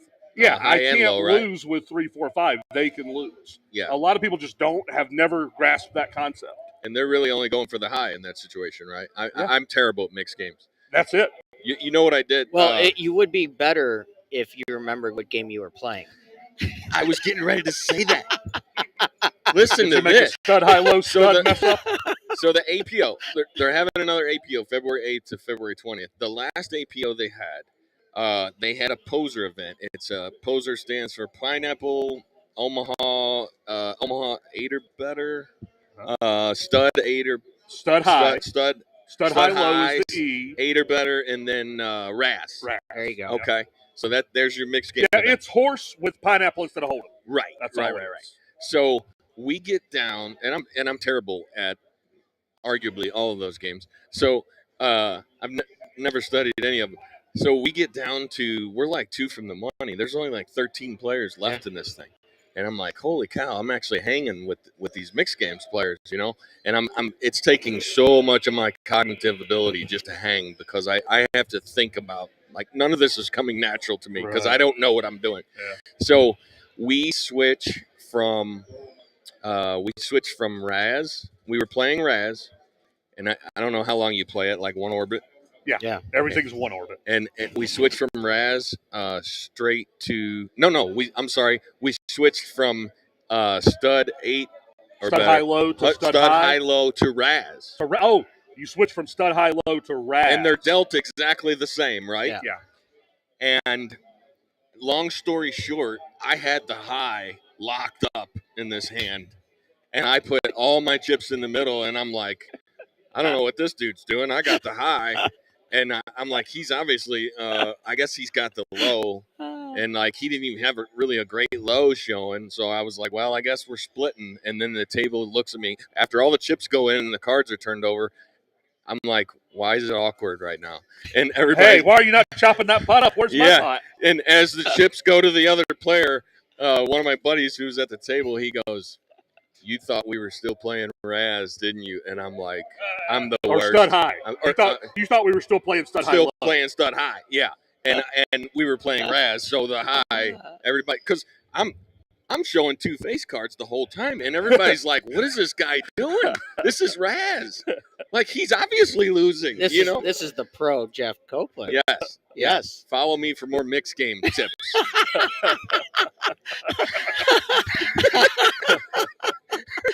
Don't play. Well, I did have a good time, but of course. But here's one thing: it's all learning experience on the serious side, right? It's Yes. a learning experience, and Yes. I would bet that you wouldn't make that mistake again. I will not make that mistake again. Hell yeah, the old got to know what game you're playing. And it was a perfect storm, and it's no excuse, but they have gigantic placards that tell you that they're right out in the middle of the table. That tells you what the game is you're playing. But right when we switched, I believe I was responding to a message, and then that was just enough to like not see that we changed games. Give me 1 second. No, we're not going to take a break. But John, do you have anything else before you head out, and we're going to put Ryan? No, guys, just go Tigers today. Hopefully, we can get that ACC to come back to another Clemson championship for the ACC. All right, so, I want my T-shirt. Other than that, guys, have a good day. I want my T-shirt. I got your T-shirt. Okay. All right, Ryan's going to join us. And I want to wait. We'll get into this as soon as he sits down. Jeff, you got some pretty great news coming as soon as Ryan gets those headphones on so he can hear us. Ryan, did you get everything in okay? Yep. Right? Yep. We're in action? We're in action. I A little like bit of it. everything. I Any- don't even remember. I started printing out tickets so long. How's it going, Jeff? How you doing? Good, man. All right. Good to see you. So, Jeff, we started this show a little over a year ago, and you came on pretty early, and I know you had some immediate success after, and I'm going to take full credit for all of your hard work that you've done, especially in the last year. Last year's been really, really good for you, right? It's been an amazing year, and it was welcome because last year was not so amazing, and ironically, right before the very first time I came on your show, I was on a pretty good downswing, biggest downswing of my life. I couldn't win a pot, and it didn't matter what I did. And what happens is you start questioning everything. You start questioning the process. You hear NFL and college coaches talk about all the time, trust in the process, trust in the process.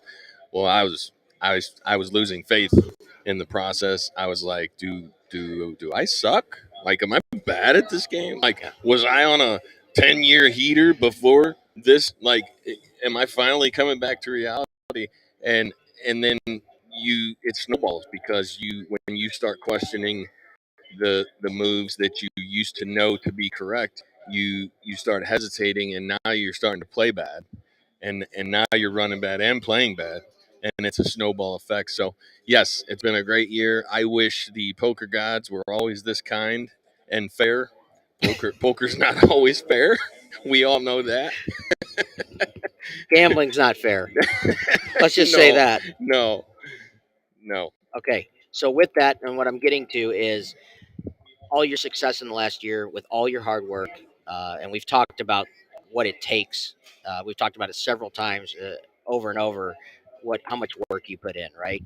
So with that work, I want to give you an opportunity to let everybody know what your future holds with what you're doing. So I'd say over the last year or so, I've been approached by various people in St. Louis. It's mostly in St. Louis. Once I get outside of St. Louis, I haven't traveled a whole lot. Not many people know who I am outside of St. Louis, or that I even play poker at all. But in St. Louis, people know that I play a lot of poker, so I get approached for one-on-one coaching. And up until recently, I've had to.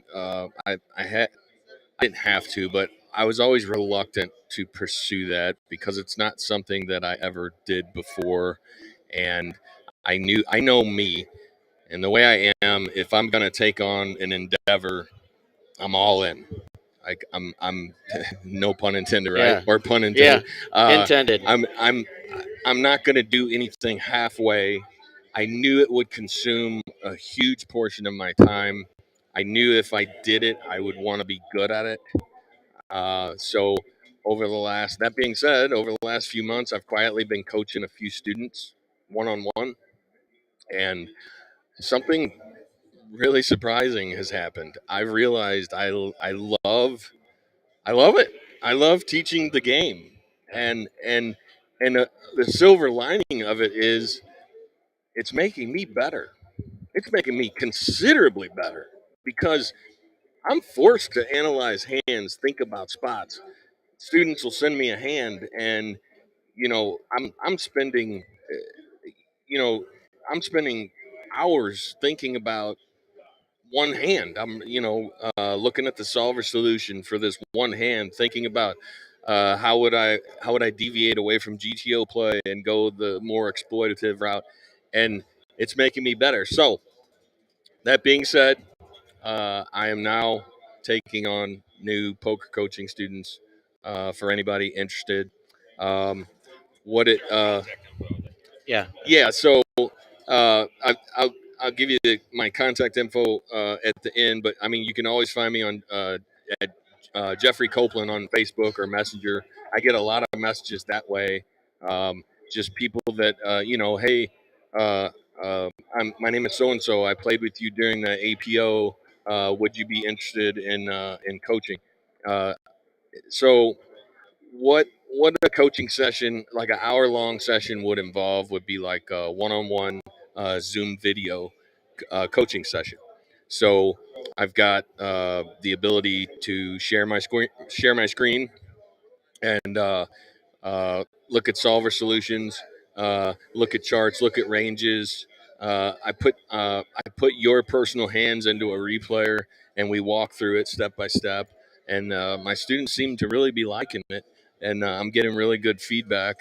And I feel like I'm making them better. So I would never take on this endeavor if I didn't truly believe I was helping people get better. So Jeff did a testing ground with me, and we put in some hands that I, wanted to put in the system, and it came back. I should never play again. so, so it wasn't there, we didn't have a coaching session. There wasn't a session because he just said, "Don't do it." We're looking at this solver solution, and a bunch of animated question marks pop up, and it says you shouldn't be playing this game. Yeah. So I'm going to So take his advice and just stick with what I know. I'm on Twitter at Copeland Poker. I am my Gmail account is learn to cope poker coaching at gmail.com. That's learn to cope poker coaching, all one long word, at gmail.com, and then hit me up on Messenger. Most of the people in St. Louis I know already pretty well. Like I'm probably friends with most poker players on Facebook already anyway. Right. So if anybody's interested in one-on-one coaching, let me know. I'm priced below market. I'm very competitive pricing, especially if you buy a package. And I got that idea from my golf instructor. My golf instructor, I think he was charging me like $100 an hour, and then if I bought like 5 hours at a time, it would go down to 85 an hour, that kind of thing. You got your first customer through the winning ticket. Hey, Eric Ewing, shout out to Eric. Eric is now helping run the Orleans Poker Room in Vegas. He is running it. He's he's the man. He's the man. So kudos to him. That's awesome. Looks like he's really succeeding out there and pursuing some new endeavors, and it's scary. I'm sure it was scary for Eric to up and move out to Vegas. It's kind of scary to me taking on a new a new part of my poker career, taking on students. Anything you try for the first time, right? Put yourself out there, and right? that was part of why I wanted to just start with one or two students at a time. I've done some sessions with some friends of mine also, and then got good feedback. It took me a while. I'm an old guy. I'm almost 50 years old. I'm 48 years old. So some of this technology, I might not be as well versed in some of this technology. So, I mean, it was like going to school all over again. I had to take Zoom classes, like to learn all the ins and outs of Zoom and Google Slides so I can present slideshows and all that stuff. So, but I've gotten great feedback. And the most important thing is I enjoy doing it. I get excited when it's time to have a hour long or a 2 hour long coaching session because I get a chance to talk about poker. And I'm not trying to preach to people or talk down to people when we're talking about hands because I'm always learning myself. And I know how it was 2 years ago, 4 years ago, 6 years ago. I look back at myself then and see how much better I am now than then. So, like, everybody is growing and we're kind of on this journey together. Ryan, do you play? Yeah. Okay, so I want you to think about why we got Jeff here. You may have something, you may not, but why he's here. Do you have maybe one or two things that maybe you feel that you could work on? Maybe just if you have any questions for Jeff while he's here. Yeah, learn to cope pokercoaching at gmail.com. I find it. Like he said, it's hard not to be results oriented. When you're playing well, how do you measure that? How do you know you're playing well, That's a great question. even when you're losing? That's a super question. So, one of the first things that I encourage my students to do is to take notes of all their important hands. And that's, when you're playing, if you're playing online, I'm mostly a live player. I have been for 20 years, but I did play online during the pandemic. So online, there's software that tracks your hands for you, so it's easy to go in and look at hands that you played. But in a live setting, very rarely do people take the time to pull out. And what I do it in the native. I have an iPhone. iPhone has a native notes app. I pull out the notes app after a hand, and I'll quickly jot down what happened. Like, I'm 500 stacks are 500 effective with the villain. UTG raises to 20. I flat in middle position. We go to a flop. This is the flop, and I've learned to do it shorthand so that later on I know what that means, and then I'm done with that hand. I can compartmentalize it. I know I have a good feeling I butchered that hand, but I don't. The last thing I want to do at the table is sit there and dwell on it because that's going to affect future hands. So since I've noted that hand, I can put it away. I can tuck it aside. I can let it go. And then, because we all have trouble with tilt, we're all human beings. So later on, when I'm away from the table, it might be later that night. It might be not be till tomorrow. It might not be till 2 days from now. I can look at that hand objectively, absolutely free of emotion. I'm no longer emotionally involved in that hand. And it's amazing the things that you can identify. You can send them to friends. Hey, what do you think about this hand? I'm pretty sure I butchered it. I butchered the turn, right? Like, I'm the worst player ever on the turn, right? And then you can get honest feedback. And then that's how you know if you're playing well. Like, the wins and the losses, like you said, can be very misleading. You could play terrible and win $1,000 in a cash game.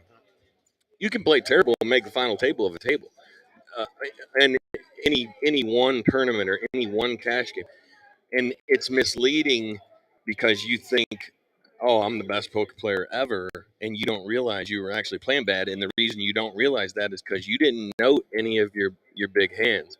So that's my one piece of free advice. Oh, you're gonna give more. We're not done with you. Yeah, it's a good question, Ryan. Anything else? So Not I yet. get off the top of my head. Yeah, No, I just yeah. I know sometimes I've got too dug into the results, thinking I'm playing great because I'm winning, and then nothing changes, and I go on a streak that you got to keep playing your game, whether it wins or losing. So here's It's a different difficult. here's a difference for somebody like me. It's like it's hard not to be results oriented. I'm a process guy in everything that I do, right? But that comes with being a little bit older, and I do say that because I have more patience now. But the other thing is and here's where it's hard. I think it's really hard for people that the results is if you go broke or your bankroll is decimated, right? So that becomes a factor. You need to be results oriented because you don't have any more money to play. Right. I'm not trying to be funny, Yeah. but I mean seriously, if you I mean, so I'm at the point now where unless I have a bankroll, I'm not playing. Right. That's just how I look at it. That's a great point, and that's also one of the many topics that I talk about with students is bankroll management. What type of a bankroll do you need to play a certain game?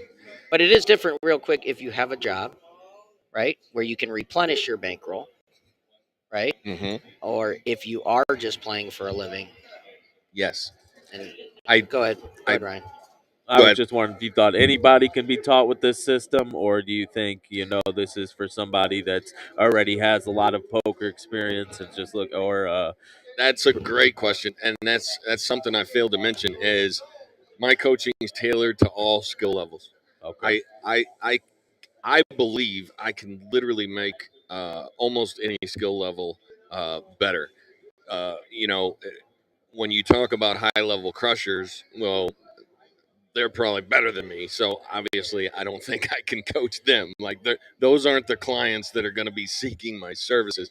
But I'm talking about uh, if you've only played poker one time in your life and you barely know what beats what, well, I'm going to tailor my coaching to your skill level, and I'm going to make you better. And I'm going to start by talking about first of all what beats what, but second of all, I'm going to talk about starting hand ranges, and I'm going to show you the charts that computers have told us are the optimal starting hand ranges, just in case you might not believe me. So uh, I'm going to talk about that, and then I'm going to I'm going to basically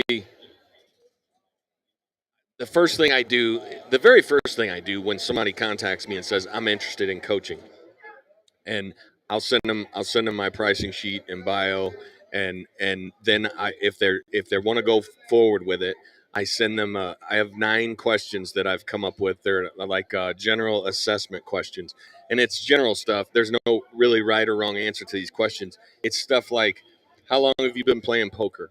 What stakes? Do you play at the casino? Do you play at home games? um, do you know what starting hands? Do you feel like you know what starting hands to play, or have a general idea? Stuff like that, and then some more advanced stuff like, do you understand the difference between GTO play and exploitative play? And how much are you looking to invest in yourself uh, to learn this game? Are you looking to invest like 1 hour a month or 5 hours a week? I just had a student said he wants to invest 5 hours a week. When that's a commitment, and that's good because that's the kind of commitment it takes. If you really want to start to see results, it's not easy. Everybody wants the easy magic pill. Everybody wants a poker pro to They don't work, by the way. tell them, yeah. The magic pill doesn't work. Everybody wants a poker pro to tell them 2 things that's going to all of a sudden turn them into Alex Foxen or Chance Cornet. It don't work that way. It's a lot of hard work, and it's just you just want to be better than you were yesterday. So, great question. But yeah, I start with the assessment questions. I see where they're at, and then I get a good idea because I don't want to talk over anybody's head. Somebody that doesn't know what beats what, I'm not going to start talking about GTO play versus exploitative play. They're going to look at me like, well, what are you talking about? Right. Yeah. Well, that's why you're doing the questionnaire, right? Yeah. Yeah, and Yeah. see where they're at. Yeah. Ryan, do you prefer tournaments or cash? Probably tournaments myself. Yeah, me Yep. too. That's one of the questions, actually. The assessment questions is, do you prefer tournaments or cash, or would you like to work on both? And because it's two different games. It's the same game, but it's also two different games. So I wanted to ask you. This is a lot of this is new to me. We've talked about this in the past. I'm a limit player myself, right? yeah. So a lot of this, all this is new. What is the solver solution? So up until like I guess 4 5 years ago, um, no limit hold'em poker strategy was not solved by a computer in any way, shape, or form, particularly post flop. Up until like 4 or 5 years ago, we were forced to just go by the word of all the poker pros that came before us. So, and all the experience that they had, they would say things like, you know, don't play, ace rag offsuit for a raise pre-flop, stuff like that, because it gets you in trouble. Well, like I don't know, 4 or 5 years ago, someone developed what's called Pio Solver, PIO, Pio Solver, and basically it's a mathematical solver because poker is a game of math, and it had the ability you can input a hand, and it takes you a long time to input a hand. It's very it's a daunting task. Yeah, for It's sure. it's and then it quote unquote solves. It starts doing its thing, running its calculations, and like you need a lot of computer power to do even one solve. Like my laptop, it's not very powerful. For me to do one solve, I think it would probably take, I don't know, 30 minutes or so for one hand. Like it's like who has that kind of time, right? So I don't run solves myself because I don't feel like waiting for 30 minutes. And my laptop might take even longer than that. So there's there's various companies out there that what they've done is they've started solving hands on their end, on the back end. They've invested in supercomputers. So they're solving, like I'm talking, if it takes you 30 minutes to solve one hand using an exact particular sizing. So then, well, what happens if we change the preflop raise size from $15 to $10? How does that affect things? Well, that's a whole nother solve. So that's like another Yeah, 30 minutes or right. whatever. So you can imagine how long it would take to like solve every possible spot. But there's companies working to solve stuff on their back end, and they're solving millions of things, and then they're offering that out there as a product to where you don't have to solve your own spots. You can you can go in and you can look at the most common spots. You can't get it exact. You can't go in and say, well, I was playing against David the other night and he raised to $37 pre-flop. Well, I might go in there and it doesn't have a sizing for $37. So I'm going to have to get something close to that. And then basically, you're not looking for here's the thing with solvers. You're not, or solver solutions, because these are solver solutions you're looking at. Somebody else on the other end has already solved all these spots, but you're not looking to do exactly what the solver would do, because for one, and especially in a live poker setting, you're leaving money on the table if you play perfect GTO. Perfect game theory optimal is what that's called. Game theory optimal assumes that one perfect player is playing against another perfect player. So if I'm playing against Ryan and we're playing heads up, and Ryan's a perfect player and I'm a perfect player, and GTO is the equilibrium where what would him and I have to do? What moves would we have to make? Like, what would I have to do? And then what would he counter that with in order for us to play a million hands and nobody win a dime? Like, we're just trading money back and forth. That's perfect equilibrium. That's game theory optimal. And then I can dive. There's a lot. more ways that I can explain this that I I'm explain exhausted. to my students. But I haven't played. I haven't So, played a hand. I'm I already mean, exhausted. I don't want to get too deep, Yeah, but no, I get basically, it. uh, a lot. What I'm getting at is a human being. No human being. Well, there's a few that are pretty close to it. There's some few wizard crushers in this world that play pretty close to GTO, but in a live poker setting, if I go down the street to Ameristar or Hollywood today and I'm playing live poker, nobody's playing even close to what this computer robot would play. So if I were to try to play like a computer robot, I'd just be leaving money on the table. There's ways I can exploit live poker players, and that's one of the things that I teach my students is we're not trying to play GTO. We're trying to look at the reasons why a GTO robot does what he does and then deviate from there and exploit our opponent. So I mean, that's getting a little deep, but Yeah. No, I like it, Ryan. For an online beginner, how do you start tracking your hands? What software do you use to? so there's the two that have been around the longest are Hold'em Manager and Poker Tracker, and those are both subscription uh, uh, tracking softwares, and they come with a heads-up display or a HUD, people call it. And what a HUD does is it's able to track how many hands people are playing. So if you're playing an online table, and all the major sites are supported, like Ignition, ACR, some of your apps. I don't know if it. I don't think any of the tracking software supports Poker Bros or any of the apps, but like the major online sites are supported. Poker Stars, but we can't play. American players can't play on Poker Stars anymore. But anyway, this software will track how many hands people are playing, and what that does is it allows you, like during the pandemic, the most I could do is like I tried 7 tables at once, and then that got too hectic. My brain started spazzing out. I would play. I got to where I could play 6 tables, but some people can play like 16, Yeah, 20 I don't tables know at a how time. they do it. But what that does is if you're multi-tabling, uh, you can quickly, you're facing a raise, and you can quickly look at your HUD overlay that your tracking software is running in the background, and it's as long as it's just tracking what percentage of hands people are playing. The sites allow this. It's not considered cheating. The sites will allow this software to run in the background, and the sites, from what I understand, the sites they have the ability to see what's running in the background on your computer, because nowadays there's something called real-time solvers, or RTAs, real-time analysis.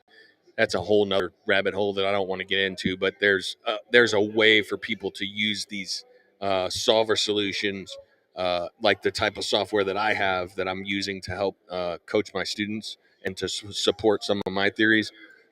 There's a way to actually use that in real time, and you'll see that in the poker community on Twitter. You'll see people, some of the high stakes community, talking about so and so is cheating with RTAs, real time analysis, and that's a whole nother rabbit hole. I don't want to get too sidetracked, but the type of tracking software you're talking about is fully legal, and it, like, if I'm playing on this table over here and I'm facing a raise over here, I could say, oh, the tracking software says that this guy David Jarf from St. Louis, Missouri, he's a maniac. He's playing 73% of his hands, and that gives me a quick idea of what type of player I'm dealing with.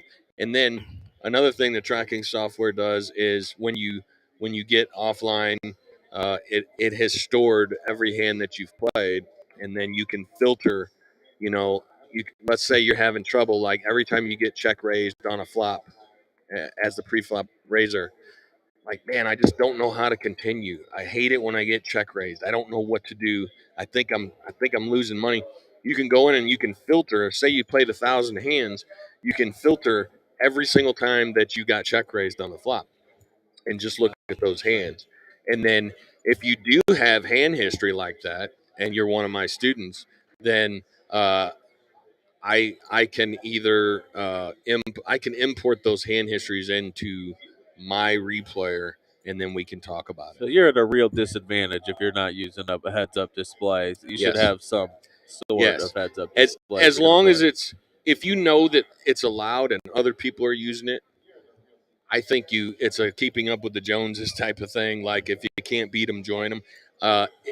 I wish, personally, I wish solvers didn't exist.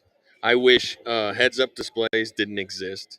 I think that if they didn't exist, I think I'd have a bigger edge in every game I play because of my experience. And what these tools are doing is they're allowing new players to get better way quicker than we did like 20 years ago. But Yeah. that being said, it's if you can't beat them, join them type of thing. If I know, it's fine if you're playing on like Poker Bros because nobody else is using the stuff because nothing, there's no such, as far as I know, there's no such thing as a heads up display on Poker Bros. But if you're playing on ACR and everybody else is using this software and you're not, you're really at a disadvantage. All right.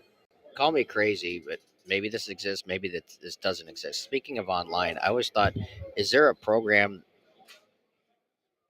even thought process of out there that could actually play multiple tables for you and just do what's mathematically sound? They're called bots. Yeah. So is And that oh yeah, they there's exist? and So how do you fight that when they're playing mathematically perfect? How do you contend with that online? That's my biggest fear of playing online. well, they can, as far as I know, like I don't know what's out there. The technology is advancing so fast. That's why I mean, But how do you, as far as I know, um, the only thing that bots can do is play like perfect pre-flop. Like they can't, as far as I know, they can't get into like complex post-flop moves that they could be able to make themselves. so if you're playing multiple tables, you could have the bot play pre-flop for you, and then you could take over playing post-flop. I guess in theory it could work like that. I mean, I see on Twitter all the time. I mean, that's my biggest fear of playing online. Yeah. Is playing against some machine that I'm not. My skill level is playing against. My skill level is playing Yeah. against a bot playing mathematically perfect, even pre-flop. Even pre-flop, Yeah. that deters me. You'll see.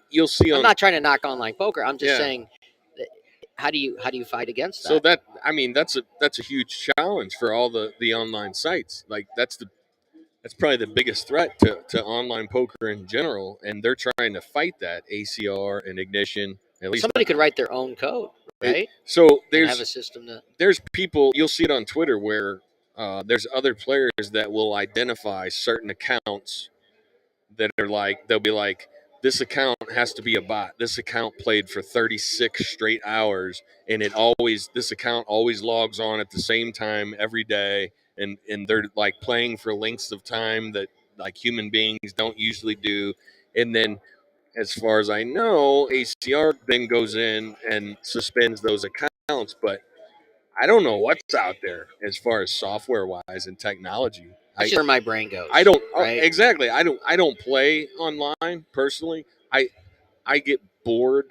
I'd rather play live. I'm a social person. I like the social interaction of live poker. I do too. But for a lot of people, live poker is a lot more conducive to their lifestyle and their family situation, because like I have friends that have kids at home, and they can help.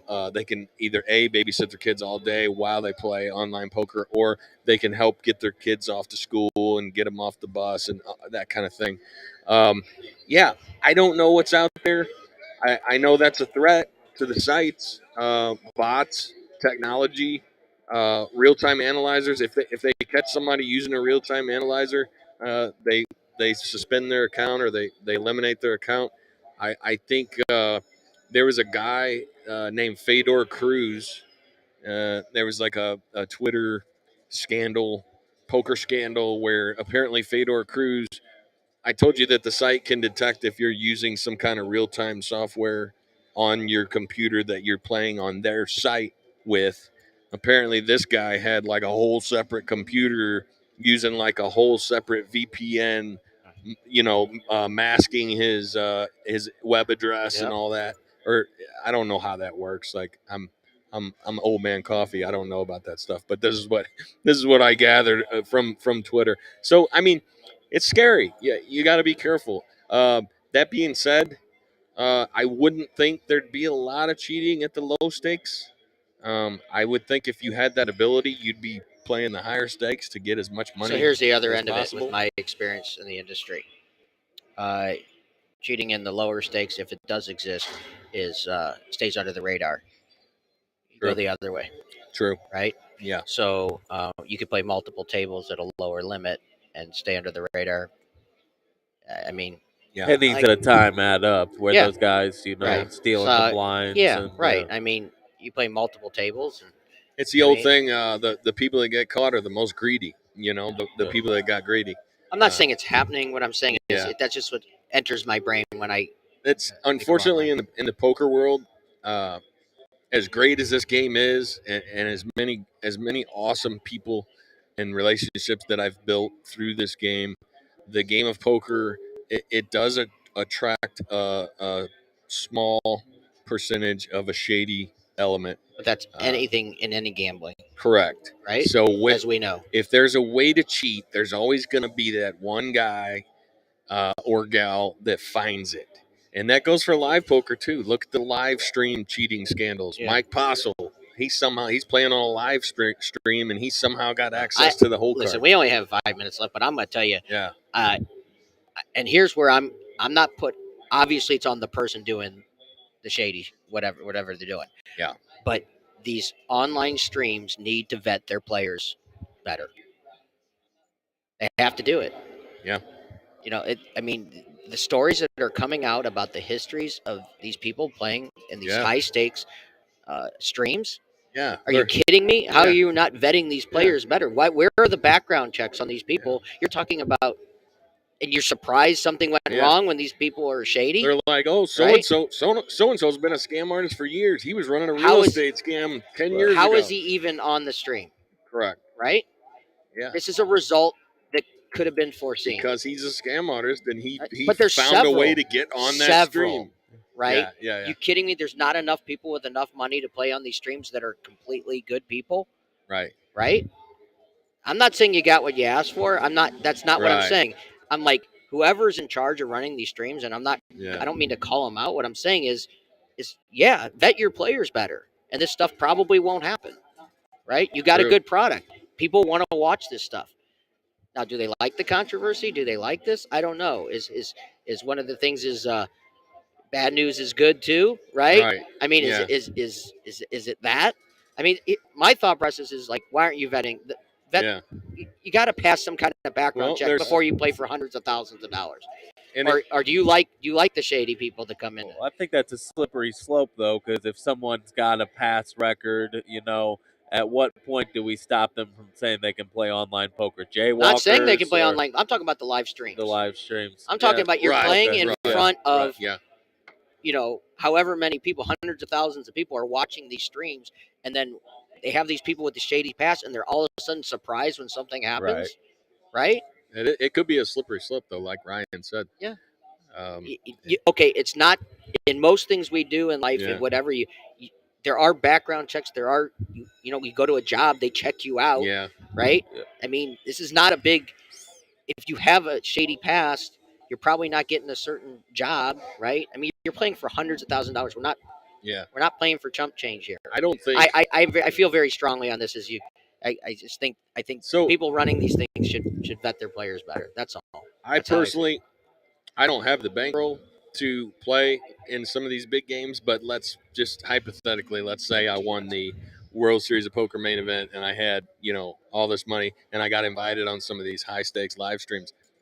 I'd be pretty reluctant to do that. I don't think I have a desire to do that because unless I knew every single person that was running that stream personally, because it scares me. And it's too hard to prove because you don't want to be that guy to accuse and then you were wrong. But all this stops if there's a background check and people are vetted. Look at the heat. You're not scared if none of this has ever happened. Garrett Adelstein, look at the heat that he took just for making the accusation that he was cheated. And we still don't know if he was cheated, but he took a lot of heat. And Garrett was he's been a good guy for years in the poker world. So it's like exactly like Ryan said, like, what do you do? Like, do you come out publicly with that accusation?